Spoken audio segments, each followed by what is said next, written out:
Once upon a time in a serene African village, there lived a woman named Nia and her husband. They had been married for many years, yet they were childless.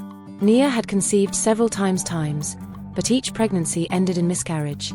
Just after a few weeks, the husband's family suggested he marry another woman, believing Nia to be a witch who used her miscarriages for witchcraft rituals. However, her husband deeply loved her and remained confident in his belief that one day Nia would bear him a child. After many years, Nia became pregnant. Again, the villagers are skeptical based on past events. They anticipated another miscarriage. They said this is how she always gets pregnant, but just after a few weeks, she would use it for ritual. But against all odds, Nia carried the pregnancy beyond 9 months, and to the villagers' astonishment, she gave birth to twins, 2 beautiful girls named Maya and Nana. This was an unprecedented event in the village, as twins had never been born there before. The village rejoiced at Nia's blessing. People from all around came to her house showering her with gifts, for twins were considered a great blessing. As Maya and Nana grew, they became beloved figures in the village. Men and women would visit just to spend time with them, some even taking them out to treat them with gifts and then returning them safely. The twins were like rays of sunshine adored by everyone in the village. Maya and Nana, the twins, grew up, and their charm was like a spell on the villagers. Everyone loved them. But one day something strange happened that showed the villagers another side of these twins. Amanda, a well-known trader in the village, often took the twins with her. One day she took them to the market.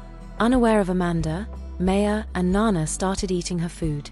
Amanda, furious, scolded and beat them. But the twins, instead of crying, they just laughed. They told Amanda that the marks from the beating would appear on her own daughter. When she returned home, Amanda dismissed their words as mere child's talk. But when Amanda got home, she was shocked. Her daughter was there crying with marks on her back, exactly where Amanda had beaten the twins. She couldn't understand how this happened.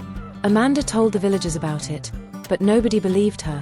They thought maybe she was dreaming, or making it up.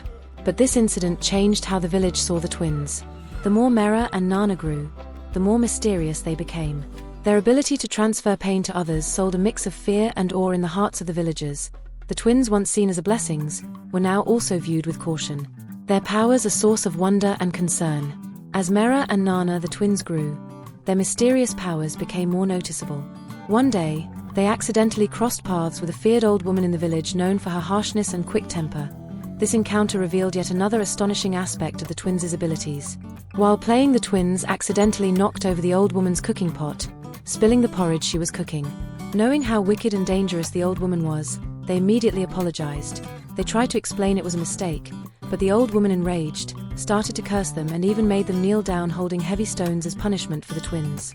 Distressed with the punishment, despite their apology, they uttered a chilling curse of their own on the old woman.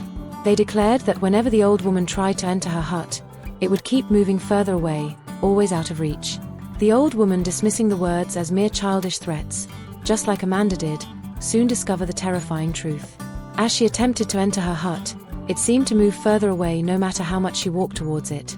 She walked and walked and walked, but her hut kept getting a step further. Exhausted and frightened, she begged the twins for forgiveness. The villagers, who had gathered around, were astounded.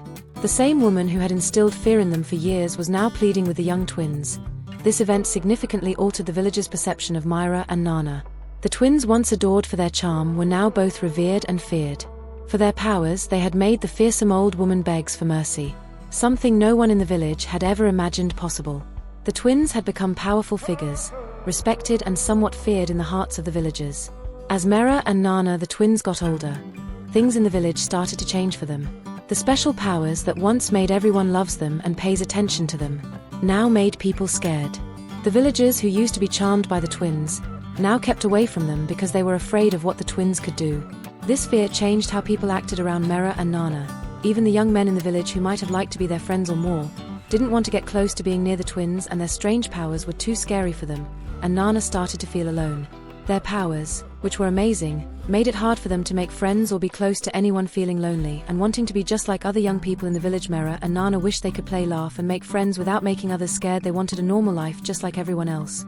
This wish made them think about breaking one important rule. Their mother had always told them never to go near the river. Their mom was always very serious about this rule, but she never told them why. She was curious and wondered to change their lonely life. Mera and Nana decided to go to the river, a place they had always been told to avoid. This choice was made because they wanted to escape their loneliness. and it was the beginning of a big change in their lives. Mera and Nana, excited for an adventure and wanting to fit in, made their way to the river. The river was always busy with people washing and swimming in and having fun in the cool water. The twins wanted to be a part of this, to play and be like the other villagers without worries or fear. At first, the presence of the twins caused fear and confusion. People began to leave, packing up their belongings and quickly moving away from the water. The twins, however, called out to them, pleading for a chance to be seen as just another part of the community. They assured everyone that they meant no harm. They only wanted to play and share in the joy of the river. Slowly, some people decided to stay. They were careful at first, but then things started to feel normal again. The twins were laughing and playing with the others, and it looked like their dream of being just like everyone else was coming true. But then something unexpected happened. One of the girls at the river playfully splashed water on Mera. Right away, Mera started to change. Her skin began to look like fish scales, and she was turning into a fish. Nana, trying to help her sister, also touched the water and started changing too. Everyone was scared and didn't know what to do. They ran to get the twins' mother. When Nia came, she saw her daughters turning into river creatures. She was heartbroken, crying as she watched this strange thing happening to her daughters. Her sadness filled the air by the river, showing how helpless she felt as her daughters changed in a way no one could understand. When Mera and Nana changed at the river, everyone in the village was shocked and confused. In all this trouble, the village priest came up with a big secret about the twins. He said that Mera and Nana were actually children of the river goddess.